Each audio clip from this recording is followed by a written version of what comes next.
Hoy compartamos la palabra de Dios con el tema el culto y el perdón de pecados. Entendamos lo importante que es el culto en nuestra vida de la fe. En cuanto a ir al cielo, veamos qué sería de nosotros si no existiera el culto. Siempre rendimos culto libremente y en paz. Sin embargo, ahora que se han implementado leyes del gobierno, debido a la situación urgente en la que nos encontramos actualmente, los cultos se han restringido. Y sentimos en carne propia la diferencia entre el culto que siempre hemos guardado en paz y el que rendimos ahora, en un tiempo de emergencia. Hoy, tomémonos un tiempo para aprender a través de la Biblia que Dios da el perdón de pecados mediante los cultos. Según la Biblia, el culto comenzó a formarse entre Dios y la humanidad, después de que Adán y Eva pecaran.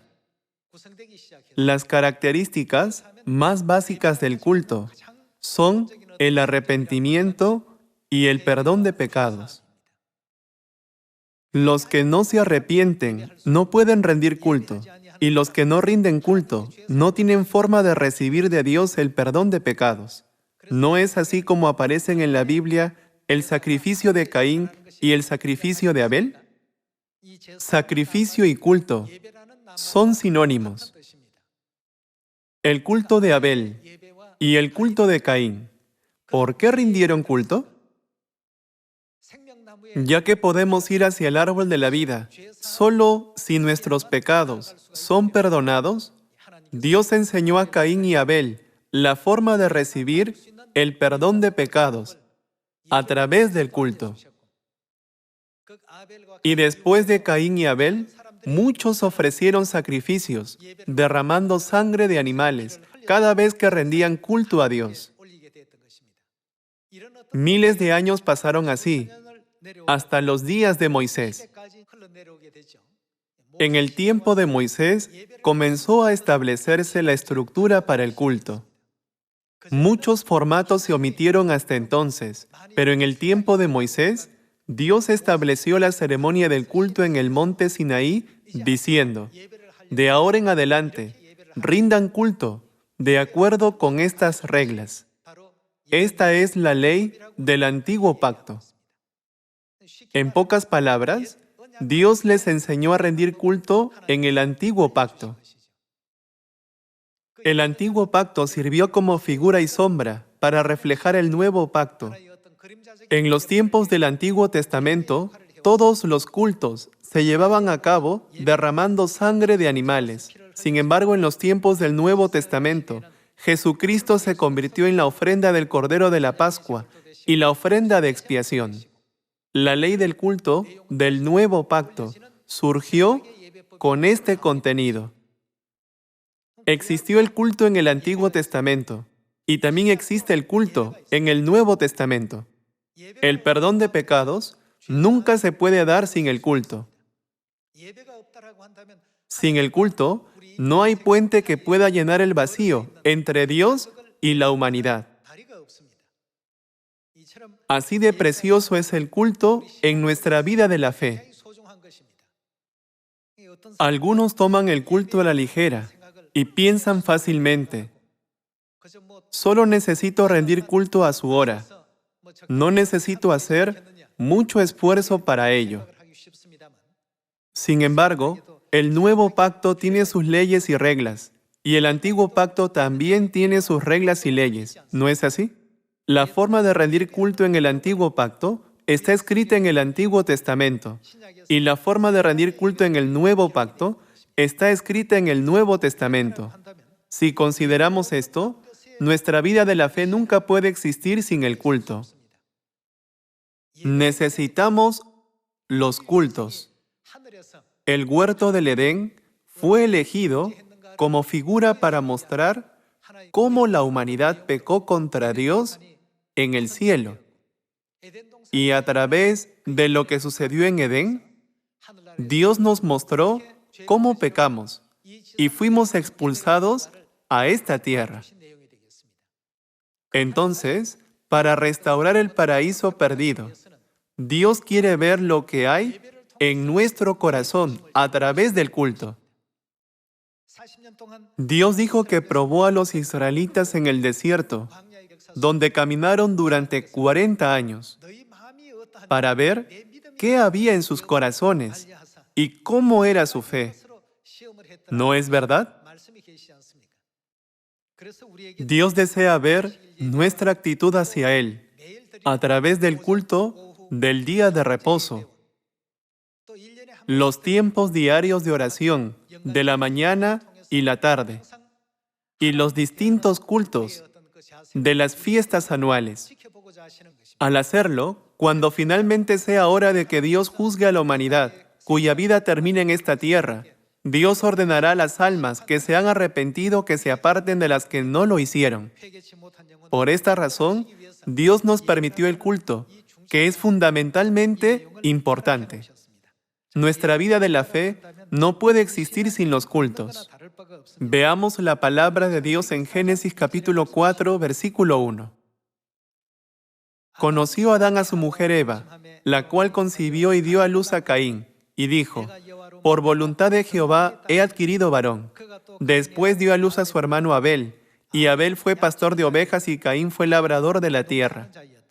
Y aconteció andando el tiempo que Caín trajo del fruto de la tierra una ofrenda a Jehová.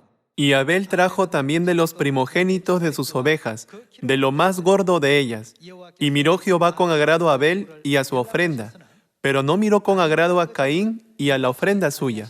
Y se ensañó Caín en gran manera, y decayó su semblante. El sacrificio de Caín y el sacrificio de Abel. Esta es la escena del primer culto de la humanidad en la Biblia.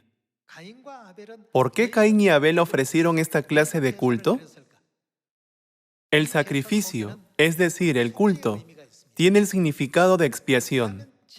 ¿Cómo podemos ser perdonados de los pecados que cometimos en el pasado?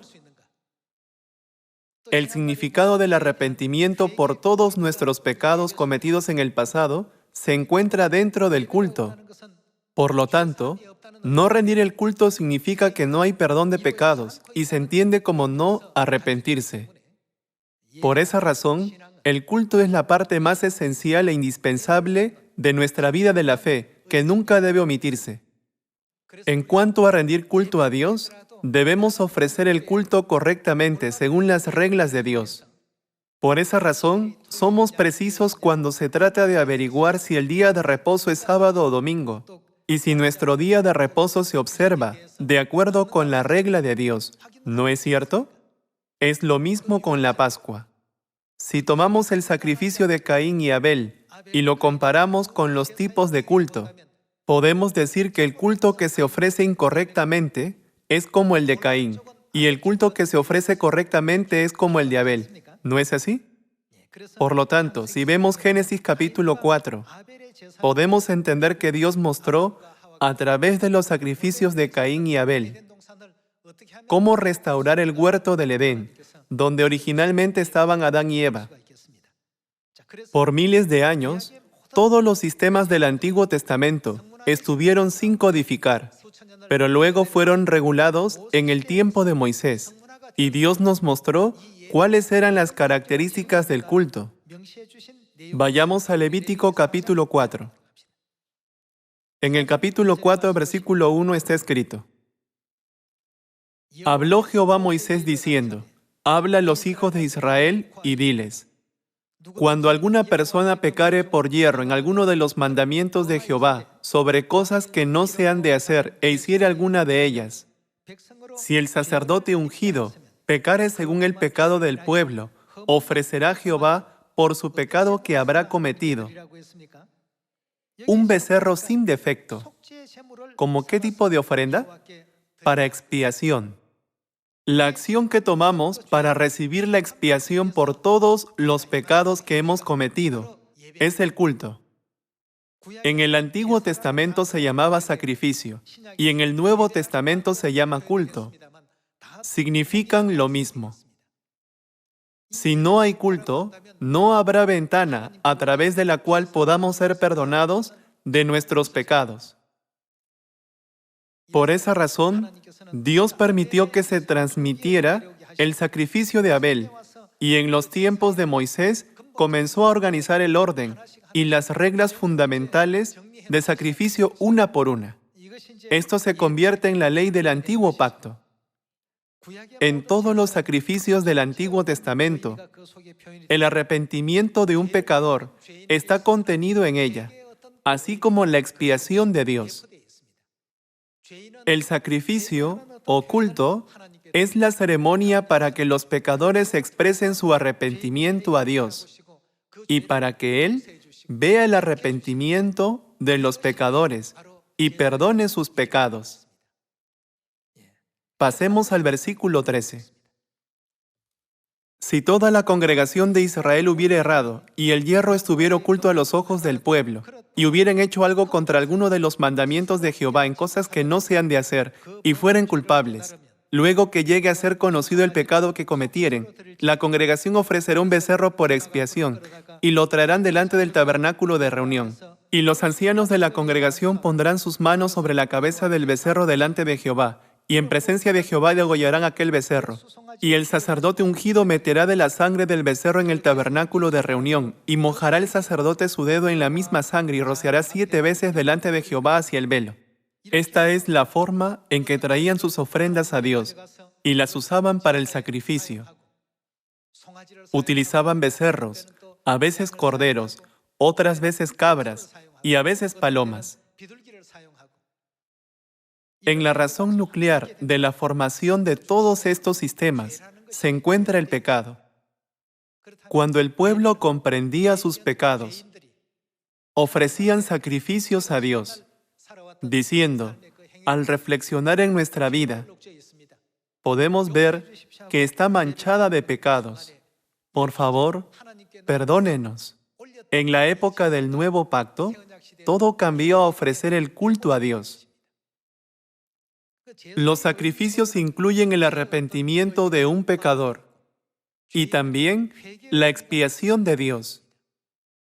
Si no tuviéramos la promesa o pacto de Dios, que ahora se llama culto, los pecados que cometimos en el cielo y que nos llevaron a ser expulsados a esta tierra no podrían ser resueltos por nada más. Mucha gente dice, solo tenemos que creer en la preciosa sangre de Jesucristo derramada en la cruz. Eso es todo lo que necesitamos hacer.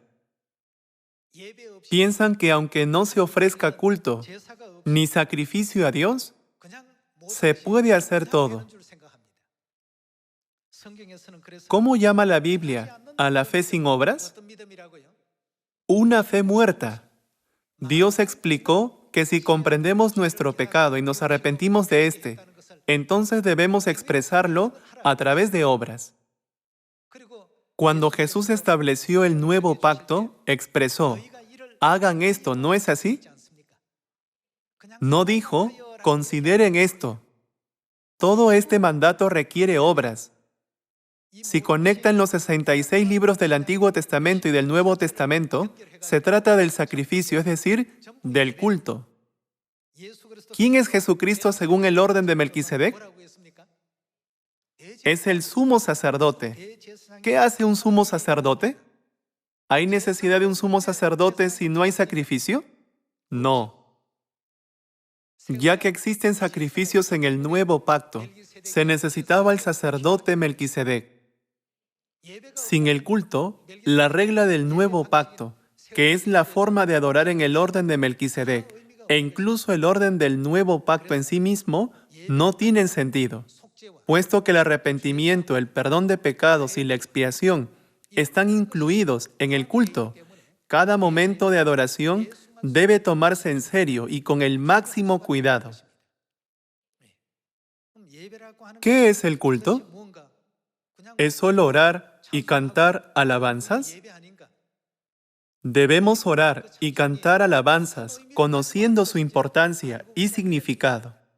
Nuestra oración y alabanza deben contener nuestro sincero arrepentimiento llevados a cabo con todo nuestro corazón, con toda nuestra mente, con todas nuestras fuerzas y con toda nuestra alma. La forma de pedir perdón a Dios y transmitir nuestro arrepentimiento es solo mediante el culto que hoy rendimos. En los tiempos del Antiguo Testamento, ¿qué hacían las personas con los animales cuando afirmaban, "merezco morir como este animal"? Los mataban. Allí, los animales derramaban sangre. La muerte de los animales fue un sustituto de nuestra muerte. Se suponía que moriríamos como ellos.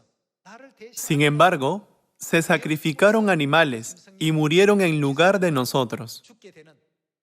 El significado de ofrecer sacrificios de animales para Dios era el culto. Existía el sacrificio del día de reposo, del holocausto regular cada mañana y tarde, y también de cada fiesta anual. Si no tuviéramos estos cultos, no habría manera de ser salvos, tener vida eterna o ir al cielo. Por esa razón, el culto es muy importante para nosotros. A través de cada culto, reflexionamos sobre nuestros pecados. Por eso hoy estamos guardando el día de reposo, arrepintiéndonos de nuestros pecados. El culto no es solo cantar alabanzas, orar y escuchar el sermón del pastor. Durante el culto, debemos presentarnos ante Dios con un corazón arrepentido y contrito. Un cordero, un macho cabrío o un becerro eran sacrificados por los pecadores que debían morir. Debemos ser conscientes de que merecemos morir como los animales que eran sacrificados. Estas ofrendas que eran presentadas a Dios eran sacrificios en lugar de nosotros. Por ello, a través del culto del día de reposo, debemos recordar el sacrificio de Cristo, que vino a esta tierra y fue crucificado en lugar de nosotros.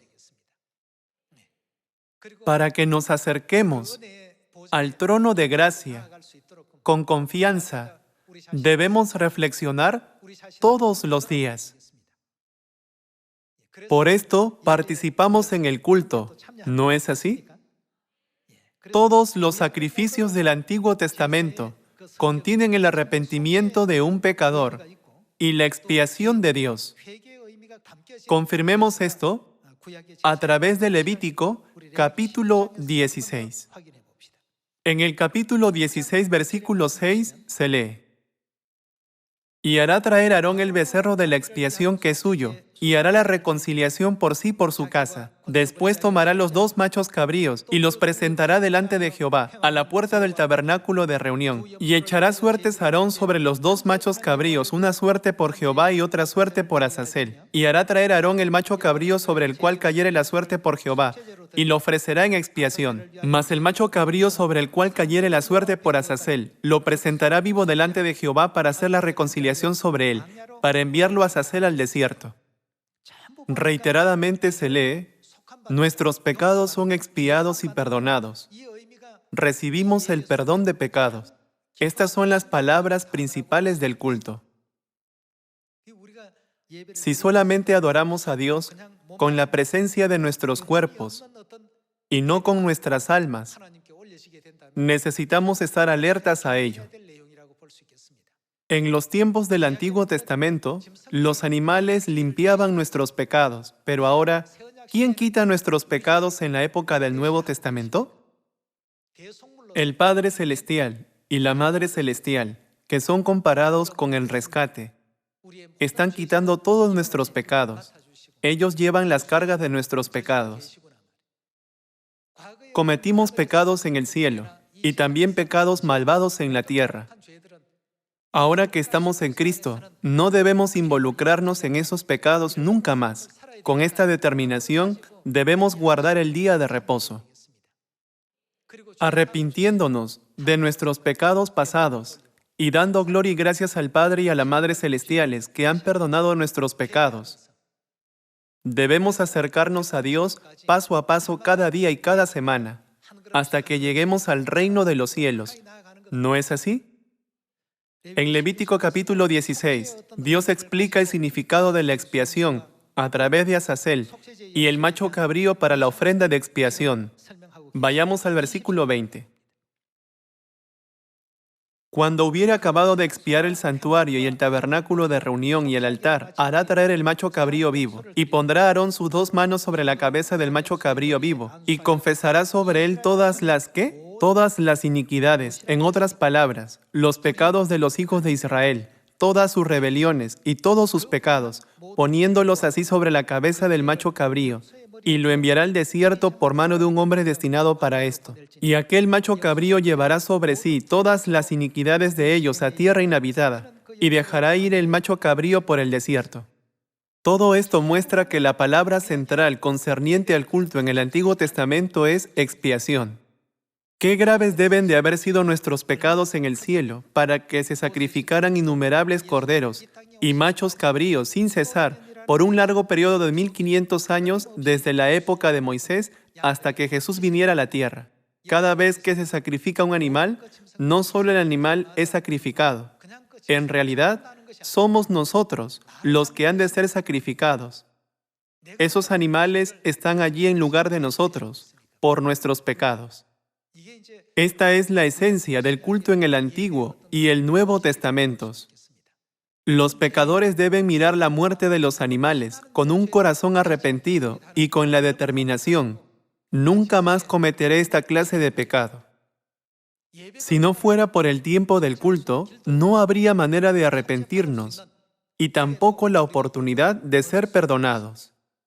Leamos Hebreos capítulo 7. En el capítulo 7, versículo 11 se lee: Si pues la perfección fuera por el sacerdocio levítico, porque bajo él recibió el pueblo la ley, ¿qué necesidad habría aún de que se levantase otro sacerdote según el orden de Melquisedec, y que no fuese llamado según el orden de Aarón?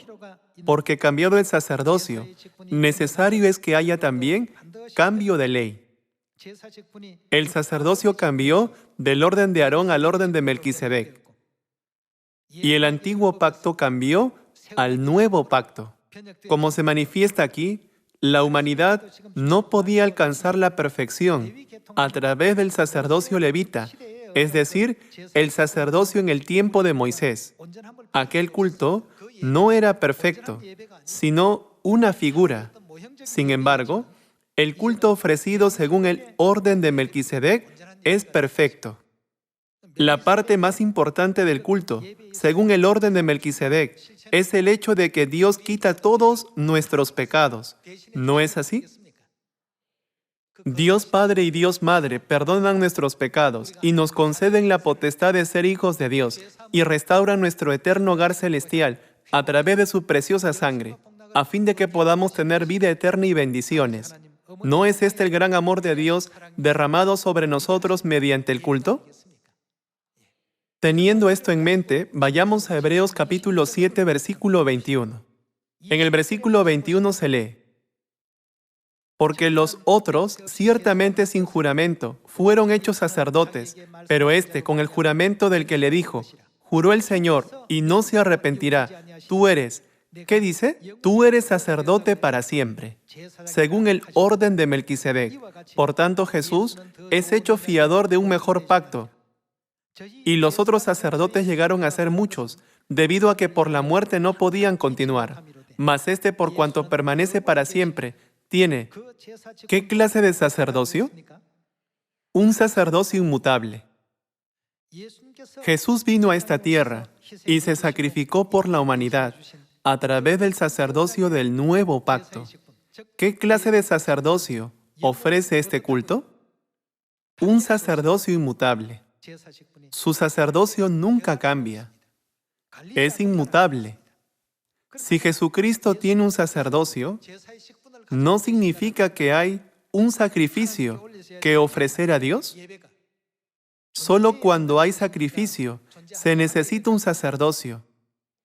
Y por tanto, es necesario un sacerdote. ¿No es cierto? Continuemos con el versículo 25. por lo cual puede también salvar perpetuamente a los que por él se acercan a Dios. ¿A través de qué pudo salvarlos? Mediante el sacerdocio que mantiene permanentemente. Jesús salva completamente a los que vienen a Dios, viviendo siempre para interceder por ellos. Esto es lo que la Biblia nos enseña. Entonces, ¿qué clase de sacerdocio tiene Jesús? Veamos Hebreos capítulo 5, versículo 8. Y aunque era hijo, por lo que padeció, aprendió la obediencia, y habiendo sido perfeccionado, vino a ser autor de eterna salvación para todos los que le obedecen. Y fue declarado por Dios, ¿cuál es su título? Sumo sacerdote, según el orden de Melquisedec. El hecho de que haya un sumo sacerdote implica que hay sacrificio, es decir, un culto para adorar a Dios. Puesto que Jesús es el sumo sacerdote según el orden de Melquisedec, necesitamos entender correctamente cuál es el orden de Melquisedec. Melquisedec aparece en Génesis capítulo 14, versículo 17. Él fue el sacerdote que bendijo con pan y vino a Abraham cuando lo conoció. Si Jesús es el sumo sacerdote, según el orden de Melquisedec, significa que Él sigue ese sacerdocio, su ceremonia y procedimientos, ¿no es verdad? ¿Quién lo hizo? La Biblia indica que Jesucristo es el sumo sacerdote, según el orden de Melquisedec. Entonces veamos cómo Jesús llevó a cabo el sacerdocio de Melquisedec en Mateo capítulo 26, versículo 17. El primer día de la fiesta de los panes sin levadura, vinieron los discípulos a Jesús diciéndole, ¿dónde quieres que preparemos para que comas la Pascua? El símbolo de Melquisedec es el pan y el vino. Veamos cómo Jesucristo, que siguió el orden de Melquisedec, realizó el orden del sacerdocio del sumo sacerdote en el versículo 26. Y mientras comían, tomó Jesús, ¿qué? El pan, y bendijo y lo partió, y dio a sus discípulos y dijo, tomad, comed, esto es mi cuerpo. Y tomando la copa, y habiendo dado gracias, les dio diciendo, bebed de ella todos, porque esto es mi sangre del nuevo pacto, que por muchos es derramada, ¿para qué? Para remisión de los pecados. Así como Melquisedec bendijo a Abraham a través del pan y el vino, ¿qué hizo Cristo como sumo sacerdote con el sacerdocio de Melquisedec en los tiempos del nuevo pacto? ¿Qué estableció Jesús con el pan y el vino? Estableció el nuevo pacto. En Juan capítulo 6, versículo 54, con respecto al nuevo pacto, Jesús expresó, el que come la carne del Hijo del Hombre y bebe su sangre, tiene vida eterna, y yo la resucitaré en el día postrero. Ya que tenemos la carne y la sangre del Hijo del Hombre, Dios nos reconoce como sus hijos y nos señaló. ¿No es cierto? Hermanos, ¿a través de qué se lleva a cabo este pacto? Se lleva a cabo a través del culto. La Pascua en la cual se proclamó el nuevo pacto fue un culto hecho para adorar. Y como Jesús dijo en Marcos 2, el Hijo del Hombre es Señor del día de reposo. El día de reposo también es un culto hecho para adorar. Y las ofrendas encendidas diarias también son un culto. En todos los procedimientos donde los pecadores se arrepienten, reciben el perdón de pecados y restauran el eterno reino de los cielos, no podría haber arrepentimiento ni perdón de pecados si no fuera por el tiempo del culto. Todos queremos ir al reino de los cielos. El simple hecho de ofrecer un verdadero culto que puede ser aceptado por Dios muestra que somos los más bienaventurados entre los 7,000 millones de personas en el mundo. ¿No es verdad? Dado que el orden de Melquisedec es un sacerdocio inmutable y es el orden del culto que nunca cambiará, permanezcamos en este nuevo pacto hasta el final y demos gloria al Padre y a la Madre, y regresemos a nuestro hogar celestial. Con esto quisiera concluir el sermón de hoy. Muchas gracias.